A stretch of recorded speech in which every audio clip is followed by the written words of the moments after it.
Hey everyone, thank you so much for tuning in for this video. I've really been looking forward to doing this ever since I did my full tutorial on my TV news makeup routine. In case you don't know, I do anchor for a morning broadcast at our local ABC affiliate, and so I went through step by step exactly how I do my makeup for an average day at work for the news, and it really prompted a lot of questions, not just makeup related, but really about the TV news industry as a whole. And so I thought a lot of these questions would really, if I answered one of them, for one person, and then I'd see another question and be like, oh, I should have told them about that. So I'm just gonna do a whole video basically with your questions. So it's kind of like you guys are interviewing me for a change. But anyway, this first question that came about a lot was there's no makeup artist on set. A lot of people seem to be really baffled by that. And I'll admit, I thought basically anybody I saw on TV, somebody a professional did their makeup, but that's really not the case at a lot of local stations. And I can't speak for all of them. There's going to be some where, some random small station where a makeup artist is there and doing that kind of thing. But a lot of small TV affiliates, chances are it's the anchor that's doing that for themselves or the reporter that's doing it themselves. You look at the larger markets, the larger affiliates, the actual networks, ABC, NBC, CNN, all those places I'm sure have makeup artists. But yeah, it's just going to vary from the size of the place that you're at. And it is something that anybody who is on TV does need to become decently well versed on how to use makeup and how to use it in that special way, not just the everyday way, but how am I going to look under bright lights and whatnot, which I, of course, went into in my other video, so I'm not going to talk about that too much at length, but no, my station does not have a makeup artist. What else here? Oh, lots of questions about education and what kind of education do you need to become a reporter or an anchor. I want to make a couple statements here, just sort of blanket statements for anyone who is interested. First off, no matter what age you are, if you're watching this and you're in junior high, okay, watch a lot of news. Watch your local news, watch national news. I mean, I watched the Weather Channel all the time. I was really into weather too as a little kid.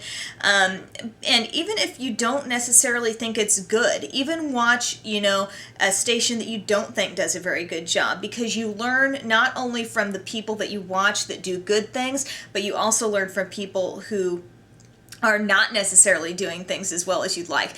You're watching the interaction between two anchors. Why was that not smooth? Or why did that not work right? Or why does this person seem more pleasant to watch than this person? You start asking yourself these questions as a viewer, and then you start to realize what people want. And then once you get into that career, you start to have a feel for it. You got to be able to relate to the viewer, and I think it really helps to be a viewer first, if that makes any sense. So yeah, definitely just start watching the news, and that's not only going to help you learn about the performance aspect of it, but it's going to just help you learn about the topics that you often see in the news. A lot of people think about that news is just only about crime or big court cases or this and that. Well, local news, there's a lot of really local stories. You're going to be seeing, stuff about city council meetings and the ordinance about keeping your lawn mowed, to this high all the time. Or,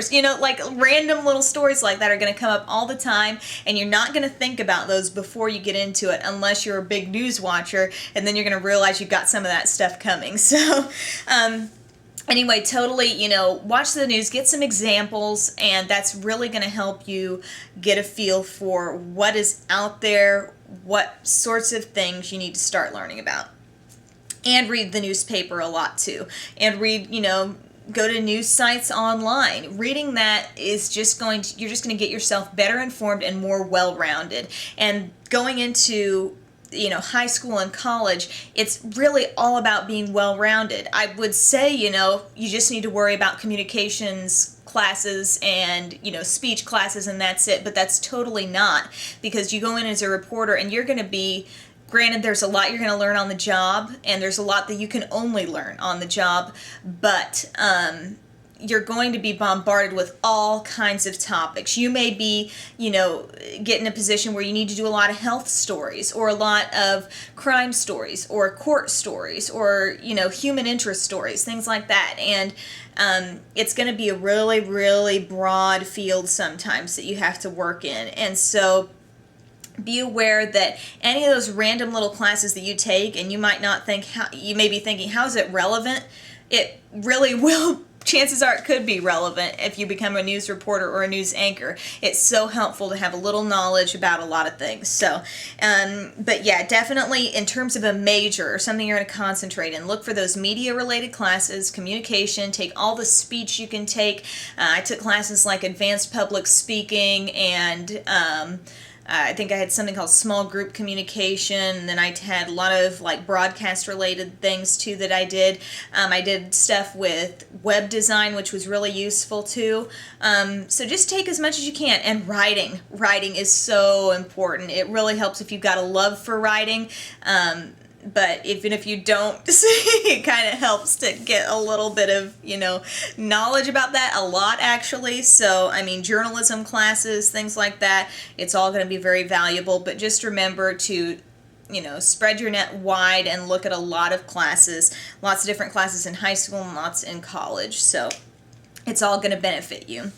Has this always been your career choice? I kind of thought, when I was a really little kid, I was fascinated by the news, but I think it seemed so huge at the time. Like when I was in like second or third grade, the news anchors that I watched, I just thought they were just way up here, and it's like, it just seemed like kind of one of those impossible things when you're a little kid. They are the celebrities, You guys probably remember that from watching the news when you were little too, and then as you grow up, you're kind of like, oh, okay, I can kind of maybe see that.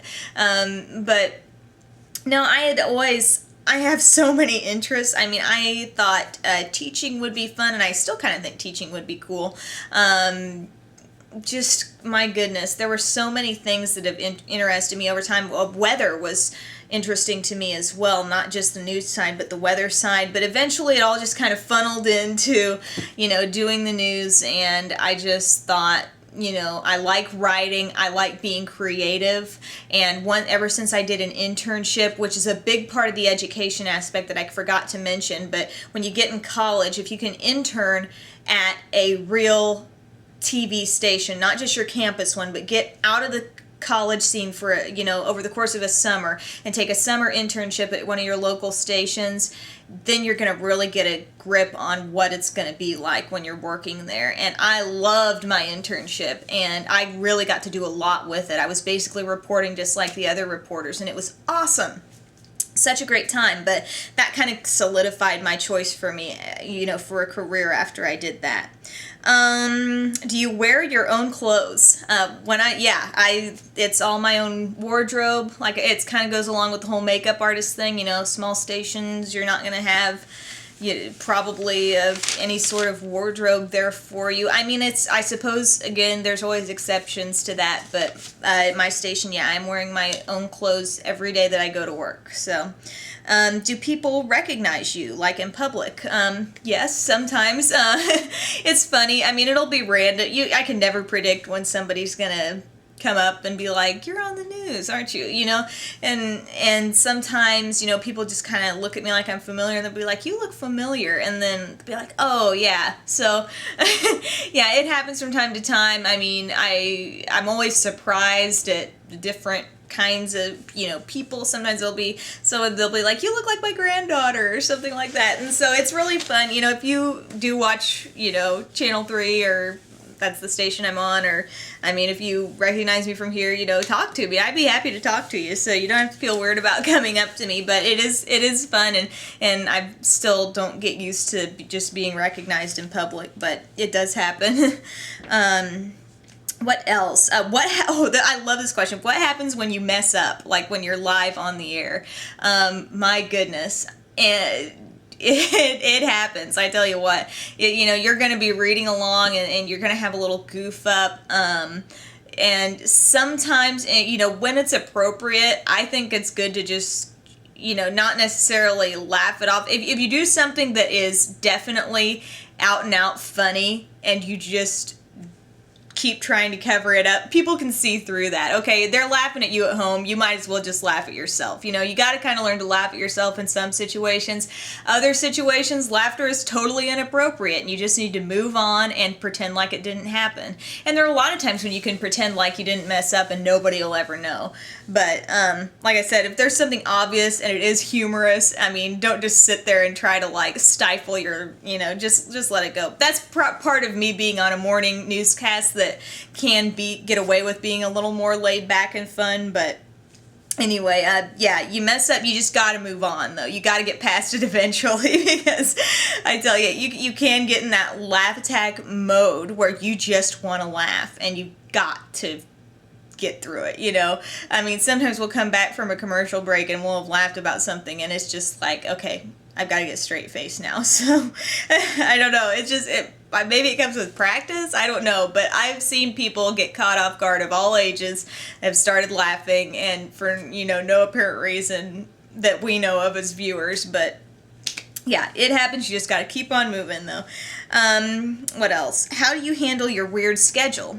Yeah, like I said, I do a morning newscast. I go to bed, you know, in the mid-evening, and I wake up in the middle of the night, it seems like. I wake up at, like, yeah, between 1:30 and 2 in the morning, and really, I mean, it's just a matter of how bad do you want to do the work that you're doing? Do you enjoy your work enough to be on a weird schedule? And for me, I do.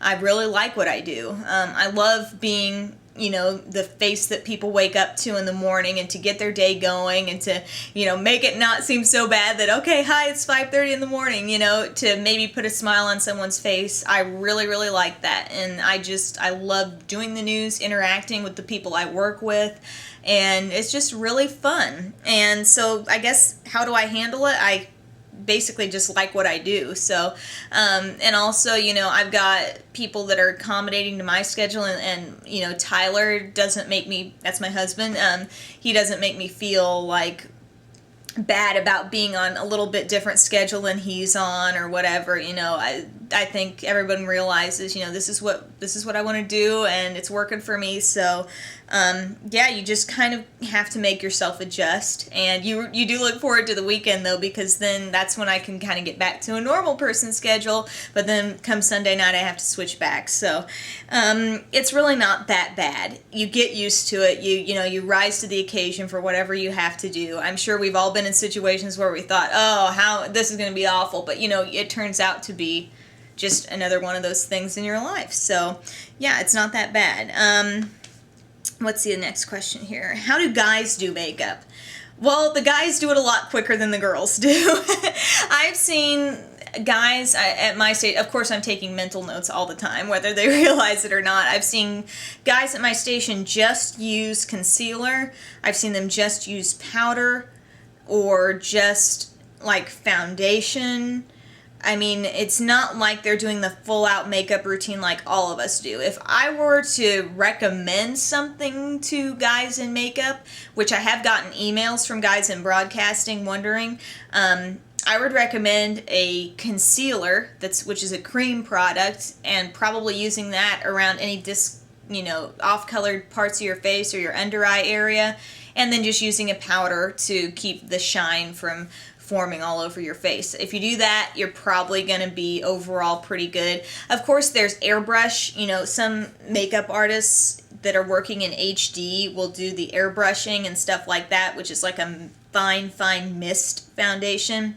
And that probably works great for them in that situation. But if you're a guy and you got to do it yourself, yeah, that's what I'd suggest, is probably some concealer and some powder. But yeah, I've seen it done probably, you know, a lot of different ways. I've seen nothing done at times, and just a blot with a Kleenex every now and then.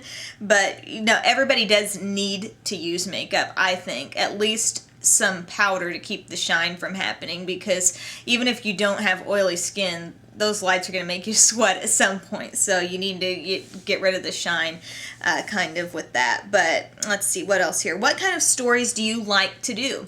When I report, which, you know, technically, like, part of my schedule is I'm anchoring, and then I do some sort of story generally in the other half of my day, and I really like the variety of general assignment reporting where you kind of don't necessarily know what you're going to get.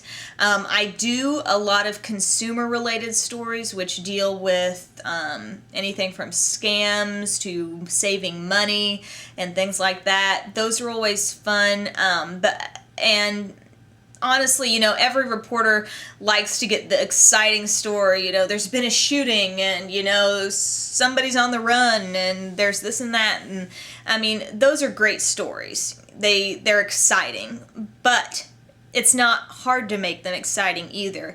I kind of like getting the story that seems like it's going nowhere and somehow making it interesting. I like the offbeat kind of different stories where it's like something really, you know, random. I also like really emotional stories. You know, we have a feature called The Unsung Hero every week, and a lot of people don't like doing these stories because I guess it takes a little bit of planning, because you definitely, if it's an unsung hero story, it's kind of like somebody who's done a really great deed or something like that, and you kind of have to, you can't just really throw that together. You have to figure out, you know, what you're going to do. But I really like the way most of my unsung hero stories have turned out, because they've tended to be pretty emotional. I did a story, one of my favorite stories that I've done here recently was on a woman who was caring for her husband who had Alzheimer's disease, and she was an older woman and she was caring for him so he could stay in the home rather than having to go to a nursing home. He was most comfortable and, you know, in his home, and so she was able to care for him and really improve his quality of life for what he preferred there. And it was so sweet. It was like the sweetest story ever, and it like makes me kind of want to cry when I think about it. But you know, those stories where they're really just like touch you, you know, those are great. So I love doing those kind of stories. Well, guys, that pretty much does it for my list of my frequently asked questions. I'm sorry if I rambled way too much. I just kind of have a lot to say on the topic. I can't really help it. But thank you so much for tuning in for this video. I hope this cleared some things up for you, and have a great day.